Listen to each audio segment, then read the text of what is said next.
Alright, welcome back for another replay cast. This is our fourth match as the Dwarfs. So for my Lord, I'm coming in with Belegar Ironhammer. Got Dwarf Warriors with great weapons on the front. Got Miners with blasting charges behind them. A couple more Dwarf Warriors with great weapons. Warriors of Dragonfire Pass. This is kind of like an anti-infantry variant of Dwarf Warriors. And then I've got 2 organ guns and 2 bolt throwers. And then my opponent is going to be playing as the Beastmen. So they're coming in with a Doombull as their lord. They've got Goreherd with shields on the bottom, going towards point 3. Ungoreherd up here on the main part of the map. Centaurs with throwing axes, 2 squads of Minotaurs with great weapons, Brave Shaman of Death, and a Cygor. Speed things up for the approach. So I'm going to be going for points 2 and 1. And right away, Centaurs with throwing axes going over on the flank. I'm going to drop a squad of Dwarf Warriors over here and just try to screen them off. Organ guns and bolt throwers. So I got 4 pieces of artillery, which is a lot to protect here. And to be honest, I didn't really think about the Beastmen mobility, and I forgot that they had these Harpy units. So I did bring some ranged firepower though to deal with these guys, and I'll have some more troops coming on the field to protect these artillery. Posting up on point 2, Cygor's throwing some rocks in on the dwarf, actually not on the Dwarf Warriors, on the organ guns. So it looks like he's going for organ guns first. Harpies over here with the Centaurs with throwing axes threatening on the flank. Bringing some Warriors of Dragonfire Pass back. I brought these guys back as opposed to more Dwarf Warriors with great weapons, because I figured the Harpies are infantry size and these guys would deal well with them. Trying to keep an eye on the Centaurs with throwing axes and see if they're going to come around this way or this way, and kind of what their route is going to be. And I'm looking at his roster and trying to evaluate whether or not I can charge in there and take a fight right away, or if I should be worried and kind of just holding my ground on point 2 for now until I get some more troops on the field. So again, Harpies coming in and threatening, Dwarf Warriors with great weapons, and Warriors of Dragonfire Pass repositioning, trying to sit on top of these artillery and see where they're going to charge at. Belegar and the rest of the troops just holding there. So now we're going to be approaching. I did not see the Ungoreherd immediately, so these guys, I think they came into my vision about now. So I'm going to start matching up the Dwarf Warriors with great weapons against those guys. Razor Gore coming over on the flank. Going to need some anti-Lars to deal with those guys. They've got good armor piercing value. They're anti-infantry troop, and they've got good mobility, so something to deal with there. More Dwarf Warriors with great weapons backing up this way. Belegar backing up as well. I know I'm going to need to be protecting these artillery pieces, so again, Centaurs with throwing axes are going to get some shots in. Razor Gore charging in the back. You can see my opponent's getting off to an early lead on the value trading. He's got 2 points, but I figured that was going to be the case. I didn't intend on threatening point 3 at this point in the match. Chasing off the Harpies, he gets out of there before they flee, and they did their job. These guys did do damage pretty fast for how much they cost. They're very vulnerable to firepower, but if they can get good engagements, they can accrue value very quickly. So you can see they picked one of my, I think it was an organ gun off already, right? Because I still have 2 bolt throwers and 1 organ gun left. So another organ gun shooting at them. Bolt throwers are going to be firing at some of the large targets. Looks like they're targeting the Doombull right now. They do have armor piercing value. These guys are pretty cheap. I want to say the bolt throwers only cost 550 or so. So Dwarf Warriors in the front, not doing great. Having the Minotaurs with great weapons mixed in there, although these guys are anti-large, them mixed in with the Ungoreherd is just dealing a lot of damage to my infantry. You can see a Spirit Leash coming down from their Brave Shaman of Death onto Belegar. Lucky for me, he's got some spell resistance. I think all dwarf units have some form of spell resistance, 35% or somewhere thereabouts. But just getting a little chip damage on him. Cygor still thrown in. Looks like he's targeting my artillery still. Fate of Buna going down on Belegar Ironhammer. I don't think that's a good use of that. I'm pretty sure pretty sure the Fate of Buna is meant to be used against elite cavalry and elite infantry and things like that. Not single entities. So bolt throwers chewing up the Doombull. You can see he's already taken a pretty good amount of damage. The miners with blasting charges got some shots off on him, I believe, but they're not going to do great in melee combat against him. This is a new buff I've never seen before, so, or a debuff I should say. So melee defense and speed debuff on the Doombull. So that's pretty interesting. Squad of Dwarf Warriors, standard, getting on top of the Doombull. Trying to bring some units to bring some capture weight. Got Gotrek on the way. Gore Herd with shields charging into my infantry over here, so Dwarf Warriors are going to match up with them. Not sure who takes that trade. I'm going to guess that the Dwarf Warriors will win that. Minotaurs with great weapons over here in the mix, helping out the Ungor Herd. I've got Gotrek on the way. He's got some good anti-large performance, so he's going to be dealing with them.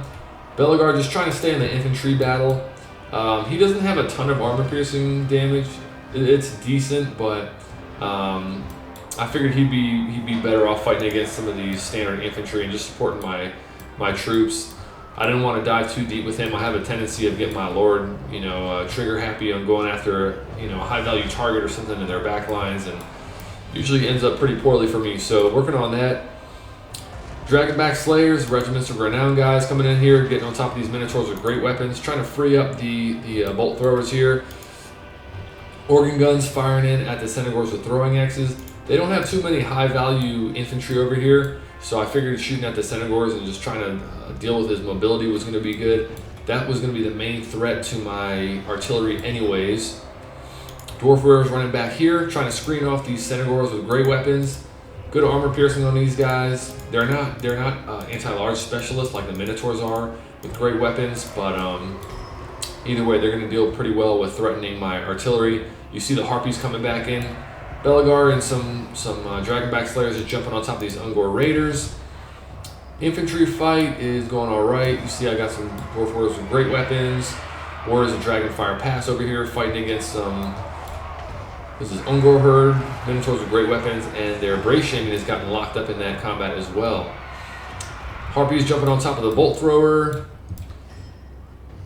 I had summoned in, Iron Drakes with Trollhammer torpedoes, and this is one thing I need to turn off. I need to turn off the, default setting for skirmish mode, because these guys, I ordered them to get shots off on these guys, and then as soon as they started charging in, they turned around and ran, so they didn't even fire their anti-large missiles at these guys, which would have completely shredded them, I'm pretty sure. So that's one of those things that you are likely best off going into your settings and checking some of the default stances and editing those based on who you're playing as or what your play style is. I know I don't like to use skirmish mode. I thought I had turned that off, but maybe I think I reset my settings at some point when I was playing around with the faction colors as they appear. So either way, Belegar getting a little deep over here. Still got some infantry presence on the front over on his point. I'm starting to swing this in my favor. Still got point 2. My opponent's about twice ahead of me as far as victory points because he's been holding on to point 3. I'm not threatened that. But I'm starting to get some momentum up here. You can see I'm ahead in the value points. About equal amount of supplies left over.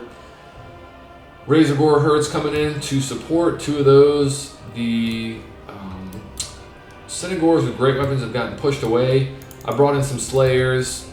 Again, the Iron Drakes with Trollhammer torpedoes for the anti-large presence. And the Thunders. And I believe this might be, this is the original organ gun I had on here. So now just trying to reform my lines, try to figure out what are the threats in the backfield that are remaining. A lot of their troops are fleeing. You can see some running over here. Another squad of Harpies coming on, so a fresh set of troops that's going to be a threat to my artillery is on the way. Thunders on the move, just trying to get some infantry forward. And really the name of the game is keep my artillery protected and get some presence pushing forward on a point 1 because we're entering triple cap territory here. Although I do have the value lead. So Trollhammer torpedoes and Thunders threatening those Harpies. They turn around. You can see the Ungor Raiders just getting some shots into the infantry battle. They're not going to really do too much. They have only 1 armor piercing damage out of their 16. So I guess out of their 13. I guess this value here is damage over 10 seconds. So that's an interesting thing to keep an eye on. is what the standard damage is versus what's represented on this number, because there is a slight difference based on their rate of fire. But either way, Belegar in here, still supported by a good amount of infantry, good mix of infantry. Gotrek getting into the fight, going to be jumping on top of the Razorgore herd. Dwarf warriors taking a charge from the Senegors with great weapons. Not the best trade for them. They're going to get chewed up because of the armor piercing damage. So more dwarf warriors with great weapons on the march. And they've got some gore herds coming up from point 3. Looks like he figured that these guys were best off supporting up here. Vestigore herd getting shot away by these thunders, so pretty good damage off these guys. These guys are high armor, especially as far as Beastmen troops go. And so thunders are getting good value shooting these guys. Unfortunately, they're getting jumped by the Senegors with great weapons. Got some dwarf warriors with great weapons of my own coming over here to get some flanking shots. Or not flanking shots, but just a flanking charge. Even though the dwarf warriors don't really have much of a charge bonus, but getting them surrounded and getting some assured damage off. You can see they're cracking from the flank. Iron Drakes with Trollhammer torpedoes are not doing too well in this combat. Again, Centaurs with great weapons are going to deal pretty well against any of the dwarf troops that don't have anti-large.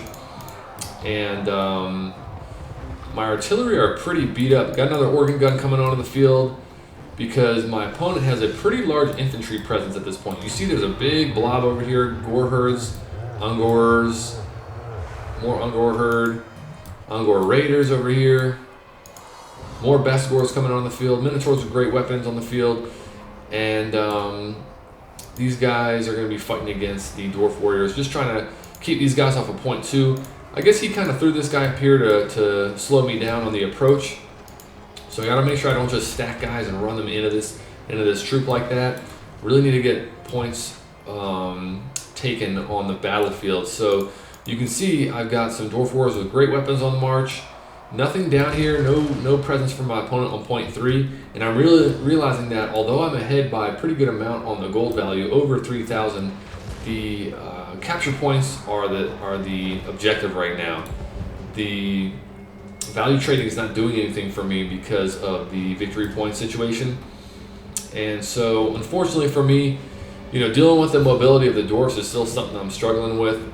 I'm sure that's something that a lot of people struggle with. Just looking at the win rate for them on total tavern, the dwarfs are not in a great situation there. Probably not the reason I lost this match. There was a lot of mismanagement on my part, not protecting the artillery well. I probably brought on too many artillery pieces in the beginning and didn't keep enough of my troops in the backfield to protect them well.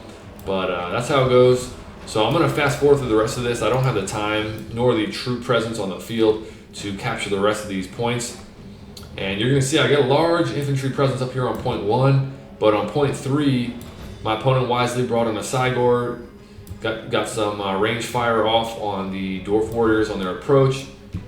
He's got Senegors with throwing axes, he's got Harpies, so taking advantage of that Beastman mobility. Pretty interesting matchup here, the Dwarfs versus the Beastmen. The Beastmen have so much pace and so much ability to just blitz different parts of the field, where the Dwarfs have to be more disciplined and maintain range and things like that. So, lost that one, but well played to my opponent. Let's take a quick look at the value of troops. So Belegar didn't do great. Organ guns did pretty bad overall. This one did alright, but not great overall, given the amount of targets that I had on the field. If I'd protect them, it could have been a lot more than that. Warriors of Dragonfire Pass did alright. Bolt Throwers did alright, given their cost. Dwarf Warriors actually did better than I thought. These Blasting Charge guys did alright. Gotrek didn't do too great. Slayers did alright. Nothing too special, really. For my opponent, his Doombull just got annihilated by the Bolt Throwers. Brave Shaman, probably most of that damage was just from charging into some infantry and getting Spirit Leeches off on Belegar. What is it? Cygor did okay. I'm assuming the Cygor is like 1,000 or somewhere thereabouts, so didn't earn his value, but the Minotaurs were really shining stars here. 1,800 and 1,100. I'm not sure how much they cost, but pretty good value on them. Nothing crazy on the infantry. Razorgore herd did not do as well as I would have thought they would have. Neither did the Senegors with great weapons. The Harpies did pretty good. Shut down my artillery. So really, I did good on the value trading, but again, just controlling the points and making sure you're getting capture weight on them. And I think in this matchup, I got caught up in a lot of combat that was away from the objectives. And I think if I had been more focused on getting capture weight on the points, this could have played out differently. But either way, well played to my opponent. That'll be game 4 as a Dwarf, so I'll get one more match in that's worth doing a recording of, and then I'll switch on to another race. Thanks for watching, and I'll see you on the next one.